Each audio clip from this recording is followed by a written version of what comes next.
ஆண்டவரும் அருமை இரட்சகருமாய் இயேசு கிறிஸ்துவின் நாமத்தினாலே உங்கள் ஒவ்வொருவரையும் வாழ்த்துகிறேன். நாம் தியானித்து வருகிறோம் பரிசுத்தவான்களுடைய ஜெபங்களை குறித்து. கடந்த நாட்களிலே எசேக்கியா ராஜா, மோசே, யாபேஸ், யோசபாத், சாலமோன் இவர்களுடைய ஜெபங்கள் எல்லாம் நாம் தியானித்தோம். இந்த நாளிலே நாம் ஆபிரகாமின் ஜெபத்தை குறித்து தியானிக்க போகிறோம். ஆதியாகமத்தின் புஸ்தகம் 18ஆம் அதிகாரம் 20ஆம் வசனத்திலிருந்து 33ஆம் வசனம் வரைக்கும் இந்த விண்ணப்பத்தை நாம் பார்க்கலாம். 20ஆம் வசனம் இப்படி சொல்கிறது: பின்பு கர்த்தர் சோதோம் கொமோராவின் கூக்குரல் பெரிதாயிருப்பதினாலும் அவைகளின் பாவம் மிகவும் கொடிதாயிருப்பதினாலும் நான் இறங்கி போய் என்னிடத்தில் வந்து எட்டின அதன் கூக்குரலின்படி அவர்கள் செய்திருக்கிறார்களோ இல்லையோ என்று பார்த்து அறிவேன் என்றார். அப்பொழுது அந்த புருஷர் அவ்விடம் விட்டு சோதோமை நோக்கி போனார்கள். ஆபிரகாமோ பின்னும் கர்த்தருக்கு முன்பாக நின்று கொண்டிருந்தான். ஆபிரகாமோ பின்னும் கர்த்தருக்கு முன்பாக நின்று கொண்டிருந்தான். அருமையான தேவ பிள்ளைகளே, இங்கே கர்த்தர் சொல்லுகிற ஒரு காரியத்தை பாருங்க. சோதோம் கொமோராவின் அக்கிரமம் பெருசாகி அதனுடைய கூக்குறுதல் என்னுடைய சமூகத்துல வந்து எட்டிட்டு, ஆனா அவங்க அதன்படிதான் செஞ்சிருக்காங்களா, அவங்க அக்கிரமம் மிகுதியா இருக்கான்னு பாக்குறதுக்காக நான் இறங்கி இருக்கேன் அப்படின்னு சொல்லிட்டு நான் சோதம் கொமோராவை அழிக்க போகிறேன் என்று சொன்னவுடன் இங்கே ஆபிரகாம் கர்த்தருக்கு முன்பாகவே நின்று கொண்டிருந்தான். பின்னும் ஆபிரகாம் கர்த்தருக்கு முன்பாக நின்று கொண்டிருந்தான் என்று வாசிக்கிறோம். ஆனா 19ஆம் வசனம் சொல்லுகிறது, ஆபிரகாமுக்கு நான் செய்ய போகிறதை மறைப்பேனோ என்று சொல்லுகிறார். காரணம் என்ன? அவன் தன் வீட்டாருக்கும் தன் பிள்ளைகளுக்கும் கர்த்தருடைய நீதி நியாயங்களை காத்து நடவுங்கள்னு கட்டளையிடுவான். அதனால நான் செய்ய போகிறதை அவனுக்கு நான் மறைக்க மாட்டேன் அப்படின்னு ஆண்டவர் அங்கே ஒரு சாட்சி கொடுக்கிறதை நாம் பார்க்கிறோம். அருமையான தேவ பிள்ளைகளை, யாருக்கு தேவ திட்டம் வெளிப்படும் அப்படின்னு சொன்னா, யார் கர்த்தருடைய கற்பனைகளை கை கொண்டு அதன்படி செய்கிறார்களோ, அவைகளை தன் பிள்ளைகளுக்கு கருத்தாய் போதித்து அதன்படி செய்ய அவர்களை பழக்குவிக்கிறார்களோ, அவர்களுக்குத்தான் தேவ திட்டம் வெளிப்படுத்தப்படும்.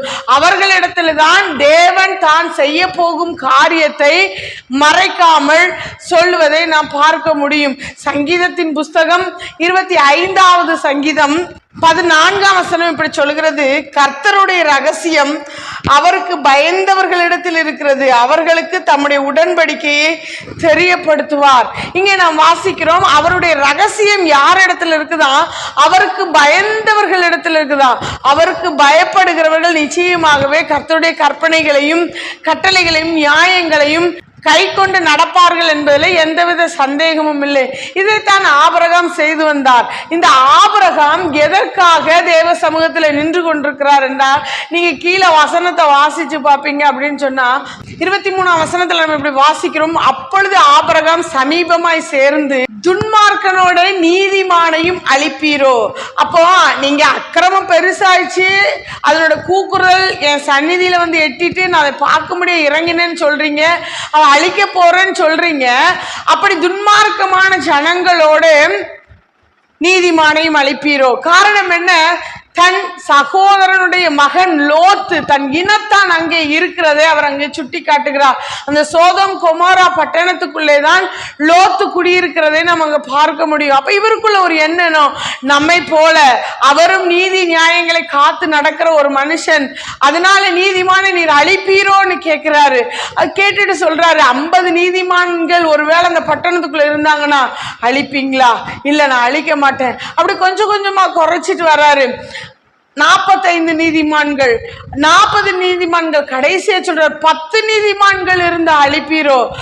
கடைசி அவர் கேட்கிறாரு, நான் கேட்கிறேன்னு சொல்லிட்டு கோவப்பட்டுக்காதீங்க ஆண்டவரே, 10 நீதிமான்கள் இருந்தா அழிப்பீங்களோ? அழிக்க மாட்டேன். அப்படின்னா அங்கே ஒரு 10 நீதிமான்கள் கூட இல்லை. அந்த பட்டணம் காக்கப்படுவதற்கான காரணமுள்ள நீதிமான்கள் அங்கே இல்லை. வேதவசனம் சொல்கிறது, நீதிமான்கள் இருந்தால் பட்டணத்துல மகா கொண்டாட்டம் உண்டாயிருக்குமா, பட்டணத்துல ஜனங்கள் களி கூறுவார்களாம். அப்ப அந்த பட்டணத்தின் அக்கிரமம் கொடிதாயிருக்க காரணம் என்ன? அங்கே நீதிமான்கள் காணப்படவில்லை. வேதம் நமக்கு சொல்லுகிறது, 2 பேதுரு 2ஆம் அதிகாரம் 8ஆம் வசனத்துல நம்ம இப்படி வாசிக்கிறோம், நாள்தோறும் சோதோம் குமாராவின் அக்கிரம கிரியைகளை கண்டு தன் இருதயத்திலே வாதிக்கப்பட்ட நீதிமானாகிய லோத்துன்னு வாசிக்கிறோம்.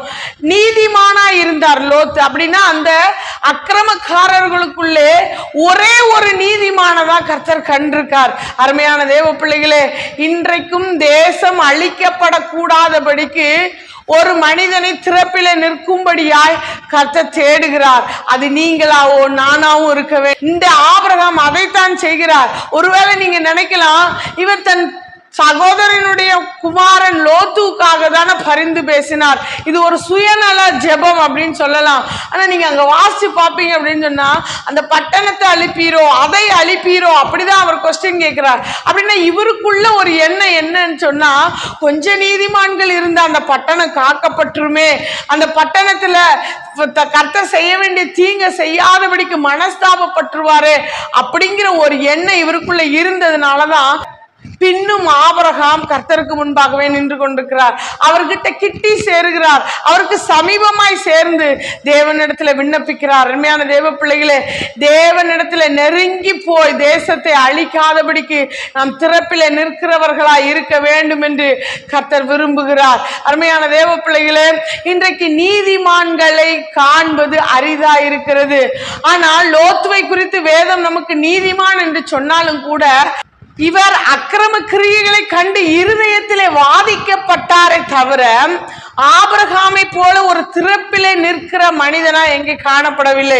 நம்ம அங்க வாசிக்கிறோம், ஆபிரகாமை குறித்து வேதம் நமக்கு சொல்லுகிறது, ஆபிரகாம் கர்த்தருக்கு முன்பாக நின்று கொண்டிருந்தான், கர்த்தருக்கு சமீபமாய் சேர்ந்தான் என்று வாசிக்கிறோம். ஆனா அந்த லோத்தை குறித்து வேதம் என்ன சொல்லுகிறது, லோத்து சோதோமின் வாசலிலே உட்கார்ந்திருந்தான். லோத்து எங்க உட்கார்ந்திருந்தாரு? சோதோமின் வாசலிலே. ஆனா ஆபிரகாம் இந்த 3 புருஷர்கள் தன்னுடைய கூடாரத்துக்கு வரும் பொழுது கூடார வாசலிலே உட்கார்ந்திருந்தான். அப்ப இவங்க 2 பேத்துக்குள்ள வித்தியாசத்தை பாருங்க. ஏன் பட்டணத்து வாசலில போய் இந்த லோத்து உட்காரணும்? அந்த நாட்களிலே என்ன வழக்கம் அப்படின்னா, பொதுவான காரியங்களை பேசுகிற ஒரு இடமா இருந்தது இந்த பட்டணத்து வாசல். இந்த பட்டணத்து வாசல்ல வச்சுதான் ஒரு முடிவெடுக்க வேண்டிய காரியமானாலும் சரி, ஊரை குறித்ததான அந்த பட்டணத்தை குறித்ததான ஒரு காரியத்தை முடிவெடுக்க வேண்டுமே ஆனால் பட்டணத்து வாசலில் தான் மூப்பர்கள் கூடி முடிவெடுப்பது வழக்கம். இதற்கு நாம் ஆதாரமாக போவாசின் சரித்திரத்திலே நாம் இதை பார்க்க முடியும். ரூத்தின் புஸ்தகத்திலே போவாசை குறித்து எழுதப்பட்டிருக்கிறது. போவாஸ் பட்டணத்து வாசல்ல போய் உட்கார்ந்தாரு. அந்த நேரம் பார்த்து அவளுக்கு இனத்தானாகிய அவன் அந்த இடத்துக்கு போனா, அவனை கூப்பிட்டு இன்ன காரியம் என்று அவனிடத்துல பேசினான் என்று சொல்லி நம்ம இங்க வாசிக்கிறோம். அப்படியானால் ஒரு காரியத்தை அறிந்து கொள்ள வேண்டுமே ஆனால், ஒரு முடிவை எடுக்க வேண்டுமே ஆனால், பட்டணத்தின் மூப்பர்கள் தான் பட்டணத்து வாசல்ல கூடி தீர்மானம் எடுப்பார்கள். அப்ப இன்னைக்கு பட்டணத்து வாசலிலே போய் உட்காருகிற அளவுக்கு இவர் பட்டணத்தை குறித்ததான ஒரு உயர்ந்த அளவுல இருந்தாலும் கூட, பட்டணத்தை குறித்ததான சோதோம் குமாராவை குறித்ததான ஒரு நல்ல எண்ணம் அது வாதிக்கப்பட்டிருந்தால், இருதயத்தில் வாதிக்கப்பட்டிருந்தாலும் கூட, சோதோம் குமாராவின் ஜனங்களுடைய அக்கிரமத்துக்காக திறப்பில நிற்கிற ஒரு இருதயம் இந்த லோத்துக்கு இல்லை. ஆனாலும் கூட இந்த லோத்துவை கர்த்தருடைய கண்கள் நீதிமானாக கண்டதுனால ஜீவன் தப்ப ஓடி போன்னு கர்த்தர் சொல்லுகிறார். நீங்க 19ஆம் அதிகாரம் 16ஆம் வசனத்துல வாசிக்கும் போது, அவன் தாமதித்து கொண்டிருக்கும் போது கர்த்தர் அவன் மேல் வைத்த இரக்கத்தினாலே அந்த புருஷர் அவன் கையையும் அவன் மனைவியின் கையையும் அவன் 2 குமாரத்திகளின் கையையும் பிடித்து பட்டணத்துக்கு வெளியே கொண்டு போய் விட்டார்கள். அவர்களை வெளியே கொண்டு போய் விட்ட பின்பு அவர், உன் ஜீவன் தப்ப ஓடிப்போ, பின்னிட்டு பாராதே, இந்த சமபூமியில் எங்கும் நில்லாதே, நீ அழியாதபடிக்கு மலைக்கு ஓடிப்போ என்றார். இங்க நாம் வாசிக்கிறோம், அவன் மேல் வைத்த இரக்கத்தினாலே. அருமையான தேவ பிள்ளைகளை நம்ம அங்க வாசிக்கிறோம், அவன் தாமதித்து கொண்டிருக்கும் போது கர்த்தர் பட்டணத்தை அழிக்க போறேன்னு சொல்லியிருக்காரு. அவர் நீதிமானாய் கண்டு அவர் மேல இரக்கமும் வச்சிருக்காரு. ஜீவன் தப்ப ஓடி போங்கிற ஒரு காரியத்தையும் அங்கே சொல்லி இருக்கிறாரு. ஆனாலும் ஒரு தாமதம் அங்கே காணப்படுகிறது. தாமதம் கீழ்ப்படியாமையின் அடையாளம். அருமையான தேவ பிள்ளைகளே, இன்றைக்கு ஒருவேளை கர்த்தருடைய சத்தம் நம்ம காதுல தொனிக்கப்படுமே ஆனால், நாம் உடனே கீழ்ப்படுகிறவர்களாய் இருப்போமே ஆனால் பூரண ஆசீர்வாதத்தை நாம் பெற்றுக்கொள்ள முடியும்.